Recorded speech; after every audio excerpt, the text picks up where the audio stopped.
networking sites. Pero alam niyo ba na ang isang dahilan para itong dahilan para hindi matanggap sa trabaho? Lumalakas daw kasi sa isang bagong surveys na yung hinahanap ng mga employer ay yung mga aplikante na mahusay sa komunikasyon, lalong-lalo na sa Ingles.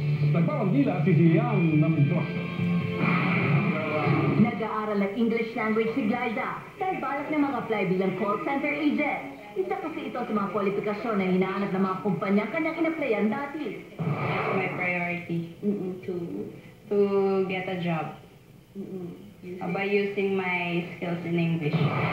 Sa survey ng jobstreet.com, halos 8 sa 10 kumpanya ang nagsabing hindi nila tinatanggap ang mga aplikanteng mahina sa Ingles.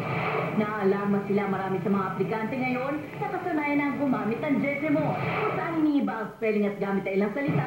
Tingin ng mga employer hindi ito magandang pag-uugali mula sa isang aplikante. Kasi mag-follow up na sa text message ng mga employers. Kailangan dire-diretso, walang mga shortcuts. Iwasan natin mag-Jejemon dapat na pagsasagot sa mga text messages palagi. Kasi nakaka-apekto rin yan sa assessment sa'yo na ina-applyan mo na employer o ng kumpanya.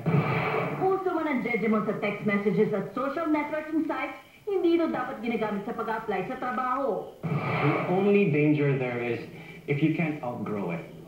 Hindi lang call center sa naghanap ng mga aplikanteng mahusay mag-Ingles. May mga employer din mula sa retail, real estate, marketing at IT industry.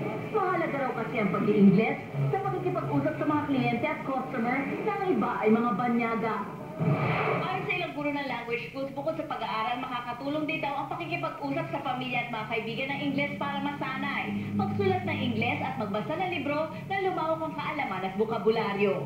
Para sa Bandila, Zia ng Brosyo.